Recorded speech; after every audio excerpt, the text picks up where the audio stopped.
자, 인재 영입 시리즈 저희가 모든 영입 인재들 만나고 있는데 오늘은 충청 인재, 지역을 키워드로 해서 인재 영입 발표된 거 처음 봤는데, 자 15호, 16호, 17호 소개드리겠습니다. 15호 신용환 전 서울대 석좌 교수님 모셨습니다. 안녕하십니까? 네, 경제 일자리 전문가 15호 신용환입니다. 16호 이재관 전 인사혁신처 소총심사위원회 위원장. 안녕하십니까? 예, 안녕하세요. 행정 중에서 지방행정, 특히 지방자치 분야 전문가 이재관입니다. 그리고 김재선 전 희망재수 소장님. 안녕하십니까? 예, 대표 사회혁신가 김재선입니다. 다 지금 키워드는 충청이에요, 그죠? 예. 충청 출신인데 당에서 이거는 뭐 민주당이든 국민의힘이든 특정 지역 출신 몇 분을 모아가지고 인재 영입 이 발표한 거 처음 봤거든요. 네, 못 봤습니다. 어쩌다가 네. 이렇게 된 거예요? 아마 그 순서별로 하면서 하는 분도 있을 수 있지만 중부권이 선거에 있어서 가장 중요한 어떤 바로미터 변곡점이 된다 이런 측면에서 아마 같이 이렇게 모아서 한 것 같습니다. 일단 본인 주특기를 좀 소개해 주십시오. 네. 네, 저는 뭐 경제 일자리 취업 창업 전문가라고 개념 규정하겠습니다. 운 좋게 이제 극동 유아그룹에서 계열사 사장, 회장실 사장이 됐었고, 그때 이제 어렵게 컸던 어린 시절 생각하면서 청년 멘토링 활동을 했는데요. 그게 계기가 돼서 박근혜 정부의 청년 취업 창업 일자리를 담당하는 대통령 직속 청년위원장으로 발탁이 됐습니다. 그때 이제 열심히 일하고 제 나름대로 어떤 자부심을 갖고 있었지만 그 뒤에 이제 여러 가지 힘든 일이 있었는데요. 그래서 어쨌든 전체적으로 취업 창업 일자리 전문가라고 개념 규정하겠습니다. 자, 또 16호 자기소개 좀 부탁드려요. 자기 전문 분야. 예, 민생에서 가장 가까이 30년간 근무를 한 공직자 출신 이재관입니다. 저는 기초단체, 광역단체, 또 중앙부처 이렇게 정책부서와 어떤 현장 업무를 고루한 지방행정가 흔치 않은 경우거든요. 이재관입니다. 잘 못 알아들었어요. 예. 어떤 일을 하셨는지 다시 한번 설명해 주십시오. 기초단체라고 하면은 네. 지역을 얘기하면 천안군, 홍성군 이런 그 기초단체에서 근무를 하고 예. 또 충남, 대전, 세종과 같은 광역단체에서 근무를 하고 또 행정안전부, 청와대, 국무총리실과 같은 이런 정책부서에서 근무를 했던. 공직을 두루 거치셨구나. 예, 그렇습니다. 기초단체부터 시작해가지고. 예. 그 모든 경험을 살려서 지방자치 완성을 위해서 지방자치 완성을 위해서 한번 노력해 보고 싶습니다. 일단 여기까지 들어놓고요. 예. 예. 자, 17호. 예, 김재선이라고 불러주시면 더 좋은데요. 예. 저는 사회문제 해결 전문가입니다. 그것도 새로운 방식으로 사회문제를 해결하는 전문가. 새로운 예를 방식, 들어봐 주세요. 그러니까 이제 개념부터 말씀드리면 새로운 방식의 핵심은 시민 권력입니다. 시민들 속에서 문제를 정의하고 답을 찾아가는 그런 게 바로 새로운 방식의 사회문제 해결 길이고요. 예를 들어봐 주세요. 좀. 어떤 문제, 이런 문제가 있었는데 이런 식으로 접근했다. 갑자기 예를 들으라고 하니까. 예를 들어주셔야 저희가 이해할 수 있죠. 예. 세 분 모두 굉장히 생소합니다. 지금 제가. 예. 예를 들자면 독거노인들에게 우리 독거노인들. 자치정부에서 예. 요구르트를 매일 한 개씩 배달을 했어요. 요구르트. 예. 그래서 요구르트가 안 없어져요. 그러면 아프시거나 탈이 났다는 걸 발견하게 돼요. 전에는 우리가 독거노인을 돌보는데 무슨 일이 생겼나 안 생겼나 라고 하면 사람을 꼭 붙여서 문제를 해결하려고 했는데 정기적으로 뭔가를 배달하고 없어지지 않으면 그렇다. 요즘은 이제 IT 기기가 발달해서 또 이제 더 진화했는데요. 전통적이고 고전적인 방식으로 문제 해결하는 게 아니라 새로운 방식으로. 그런데 그 지혜는 다 시민들 속에 나오고 그래서 시민 권력이 중요하다는 겁니다. 요구르트를 전날 안 드시고 그대로 있다. 그러면 틀림없이 무슨 일이 생겼다라고 바로 알 수 있는 거죠. 그렇죠. 요구르트하고 그렇게 연결되는구나. 이거 지금 새로운 접근 방식 맞네요. 그렇게 전혀 새로운 방식으로 문제 해결하는 전문가다. 그렇습니다. 그래서 그걸 저희들은 새로운 문제 해결, 사회 혁신이라고 부릅니다. 그걸 사회 혁신이라고 부른다. 자, 생소한 생소한 세 분인데 우리 신용환 제가 호로 그냥 하겠습니다. 예. 15호 신용환 교수님은 박근혜 정부에서 역할을 하셨을 뿐만 아니라 심지어는 윤석열 캠프에도 합류하셨었어요. 예. 정책총괄지원실장. 예. 그러면은 정책을 만들어주는 사람 아닙니까? 정책 각 전문가들이 만든 모든 정책들을 취합해서 네. 지금 이제 대통령이 되셨죠. 그 당시에 후보 윤석열 후보에게 A4 2장으로 축약을 하고 밑에 보조자료 첨부하고 가서 보고 설명드리고 이해시키고 전체적으로 예를 들어 TV 토론으로 연결되거나 또 지방 같은 데 갔을 때 공약을 하고 Q&A를 받고 할 수 있는 모든 준비를 담당하는 실무 총책임자였습니다. 그럼 굉장히 중요한 역할인데. 네. 그러면 인수위도 합류하셨겠네요. 인수위에 합류했다가 아마 제가 누가 농담을 하는데요. 인수위에서 사표 낸 유일한 사람이라고 농담을 하더라고요. 인수위 때부터 잘 나가기 시작하는 건데 원래. 네. 그 그때부터 네. 뭐 장관도 되고 자리를 얻는 거 아니에요? 네, 맞습니다. 근데 왜 인수위 때 사표를 내셨어요? 박근혜 대통령 잘린 거예요? 사표를 낸 거예요? 아닙니다. 제가 사표 내고 깔끔하게 떠났습니다. 왜 그러셨어요? 네. 탄핵을 당했습니다. 굉장히 부끄러웠습니다. 탄핵의 옳고 그름의 문제가 아니라 오죽하면 우리가 탄핵을 당하는 데까지 이르렀겠는가.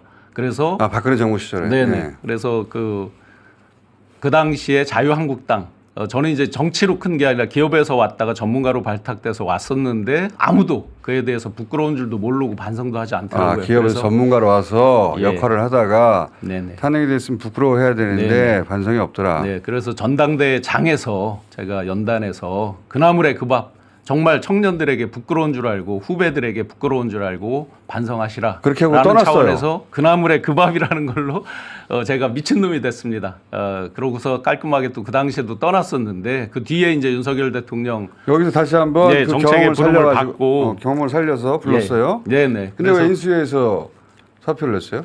일을 하는 과정에서 제가 정책을 취합하고 정책을 결정하고 그게 집행되는 메커니즘을 보면서 뭐 어떤 사람들이 얘기하잖아요. 1시간 이야기하면 59분을 이야기한다. 그건 조금 과장이지만 뭐 한 50분 정도는 하시는 것 같습니다. 의사결정 대통령이 네네, 어떤 그 회의를 당시에. 하면 그 자리에 들어가면 혼자 59분은 아니지만 50분 정도는 얘기하더라. 그만큼 그런데 이제 경직적이고 단선적인 어떤 의사 구조 또 탑다운에 익숙한 방식들 이런 것들을 보면서 또 즉흥적으로 예를 들어서 민주당에서 어떤 정책이 나오면 예를 들어서 이 통장 수당 10만 원에서 20만 원을 올린다 그러면 예산 이런 거를 따져보지 않습니다. 일단 그럼 우리는 그보다 더 줘야 되겠네 뭐 이런 거죠 기본적으로. 이런 즉흥적인 의사결정 이런 걸 보면서 많은 문제의식 문제 제기를 했었고 그런 것들이 받아들여지지 않는 걸 보면서 아까 제가 탄핵의 트라우마를 말씀드렸는데 이렇게 되면 만약에 집권을 해도 대한민국이 위험해지겠구나. 탄핵의 트라우마는 제 개인적인 것이고 대한민국이 잘못된다면 국민들이 불행하겠구나. 해서 이제 당선이 됐고 인수위까지는 시작을 했지만 저는 그때 마침 제가 코로나 걸리면서 그걸 빌미로 핑계로 깔끔하게 사표를 내고 그 뒤에 단 한 번도 부탁을 하거나 근처에 가서 뭘 부탁을 하거나 쳐다본 적이 없습니다. 민주당에서 영입 제안 있을 때는 왜 오케이 하셨어요? 결자 해지. 제 스스로 진정한 결자 해지라고 한다면 현 정부에 들어가서 뭔가의 문제를 해결해야 되겠죠. 중간에 이제 저희가 자부심으로 갖고 산 건 문제 해결 능력이나 솔루션 제시 능력인데 정말 너무나 부끄러웠습니다. 1년 반도 안 돼서 무능 프레임에 빠지게 됐습니다.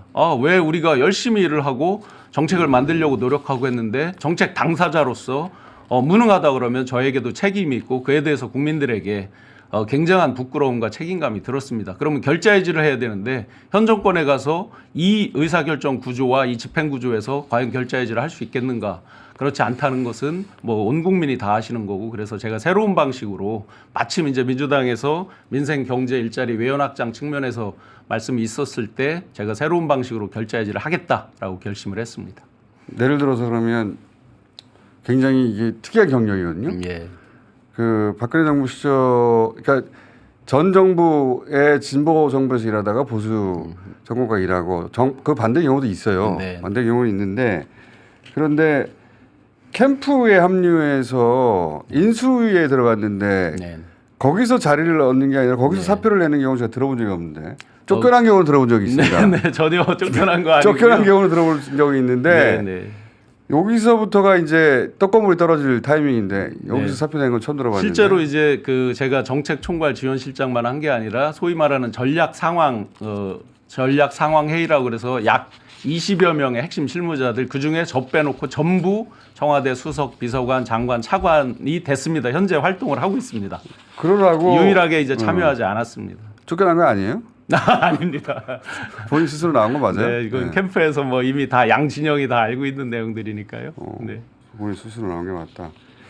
그러면 지난 대선 기간에 그 등장했던 정책들은 예. 다 15호의 손을 거친 거예요, 결국. 일단 제가 직접 만든 건 아니지만 최소한 제 손을 거쳐서 윤석열 대통령께 보고가 발표된 되고 거다. 발표가 된 사항입니다. 예를 들어서 양평 고속도로 같은 거 있잖아요. 네. 예. 그때 그런 얘기 있었습니다. 그래서 제가 다시 한번 기억을 또 더듬어서 그 예. 서류도 찾아봤거든요. 아, 그게 불러졌을 때? 예, 대선이 끝나고 거의 모든 서류를 폐기했지만 그건 뭐 공무원은 아니었으니까요. 제가 직접 다루었던 몇 가지 주요 서류들은 집으로 가지고 온 것도 있는데 다시 찾아봤습니다. 최소한 그때까지 온 내용은 뭐냐면 원안을 속도감 있게 빨리 추진한다가 올라온 보고서였습니다. 양평 고속도로 관련해서는 소위 말하는 대안이라는 건 없었습니다. 지금 아예 이제 등장하지 대통령 않습니다. 부인이 소유한 땅 인근으로 종점을 바꾼 거잖아요. 네네. 지금? 그러니까 그게 일종의 이제 원안을 변경한 소위 변경한 대안이라는 건데. 건데 대안이라는 건 최소한 대선하는 날까지는 올라온 적이 없습니다. 그런 게 그게 갑자기 나온 게 확실한 네. 거네요. 그 뒤에 어떻게 등장했는지는 제가 관여는 안 했지만 최소한 대선 날까지는 전혀 등장하지 않았습니다. 재밌는 거 많이 나올 것 같은데 15하고 얘기하다 보면. 네. 그러니까 양평 고속도로는 당선된 이후 갑자기 나왔다는 거잖아요. 네, 적어도. 이렇게 이제 대부분의 정책들이 이제 졸속 이런 건데 하나 에피소드 뭐 시간 되면 예, 예. 에피소드 하나만 말씀드리면 예를 들어 병사 월급 200만 원 꽤 히트친 병사 월급 200만 원. 공약이 됐습니다. 예. 7글자에 굉장히 이제 그 뒤로 소위 이제 속된 말로 맛이 들렸다고 할까요? 그 여성가족부 폐지 7글자로 시작해서 이제 병사 월급 200만 원 이렇게 나오는데 아침 5시 반쯤에 전화를 받았습니다. 그러면 이제 이걸 정책을 올려야 되는데 갑자기 뜬금없이 어디가 시작이고 끝인지 모릅니다. 예를 들어 평균이 200만 원이라는 건지 그러면 이등병은 150일 수도 있고 뭐 병장은 250일 수도 있고 언제 시작한다는 건지 그러면 하사중사 상사는 어떻게 할 건지 왜냐하면 당시에 하사중사 초봉들 처음 초임했을 때 180만 원 정도밖에 되지 않았거든요. 그러면 9989 공무원 어떻게 한다는 건지 예산은 어디에서 나오는지 그래서 제가 급히 예산 담당하는 분한테 이것 좀 체크해 좀 해보셔라 하니까 그 당시 병사 월급 총액이 2조 정도 되는데 만약에 200만 원 올리면 5조 2천억이 추가돼서 약 7조 2천억. 그러면 당시에 국방 예산이 30조 정도인데 5조 2천억을 어디서 빼려면 첨단 무기를 개발을 중지하든지 다른 첨단 무기 구입을 뭐 줄인다든지 뭐 이런 거일 텐데 과연 어디서 올 것인가? 이런 종합적인 고려 없이 일단 발표한다. 그 뒤로 그날 제가 기자들 전화 한 200통 받은 것 같습니다. 답을 못했습니다. 이 발표도 그냥 네네. 숫자가 발표된 것이지 실제 내용은 아무것도 없었다는 거네요. 지금서 이제 2025년에 병장 월급 205만 원 이렇게 해가지고 이제 지금 추진한다 하는데 그러다 보니까 그렇게 졸속으로 오다 보니까 그러려면 차라리 모병제를 하지 이렇게 이제 맞물리는 거죠. 알겠습니다. 15호 뭐 비밀을 많이 알고 있을 것 같아요.